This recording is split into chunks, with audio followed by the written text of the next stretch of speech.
Bonus chapter. The Shallow End. Part 1. Pushed into shallow waters.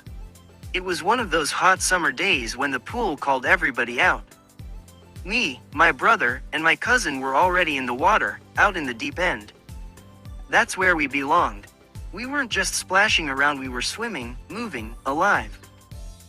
Then my uncle showed up. He wasn't always there with us, but that day he came along to swim too. The lifeguards noticed us out in the deep water and asked him, "Can they swim?" And that's when it happened. He shook his head and said, "Nah, they can't swim. They don't know what they're doing." Just like that, the lifeguards told us to get out of the deep end and move to the shallow waters. We had no choice. We left that space behind, embarrassed, confused, and even a little betrayed. Because the truth was we could swim. We had been swimming there long before he showed up. We didn't need his permission. We didn't need him to validate us. And we definitely didn't need him to strip us down in front of strangers. But that's exactly what he did. It wasn't about swimming. It was about control. It was about keeping us small, keeping us in shallow waters, keeping us from proving what we already knew we could do. That's how family sometimes tears you down. Not because you're weak, not because you lack the ability, but because you don't do it their way.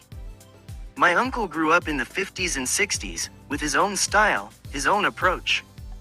Because we didn't swim like him, he decided to erase the fact that we could swim at all. The curse of the bloodline is that sometimes the ones closest to you are the ones who limit you the most. They carry their doubts, their comparisons, their pride, and they use it to push you back into shallow waters. Part 2, when "I love you" wasn't enough. And it wasn't just that day at the pool. This ran deeper.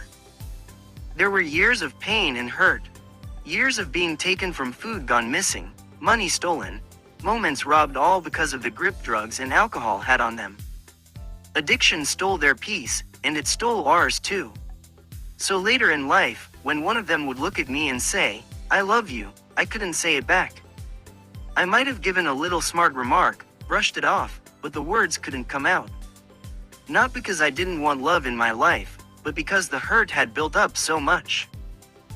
How do you respond to "I love you" from the same people who kept tearing you down and taking from you? That's what generational curses look like. They steal more than money, more than food. They steal trust. They steal the simple exchange of love between family. But I see it now, and I refuse to let it keep me shallow. I know what I carry. I know the deep waters I was made for. And I know love is real, even if it took me years to claim it back.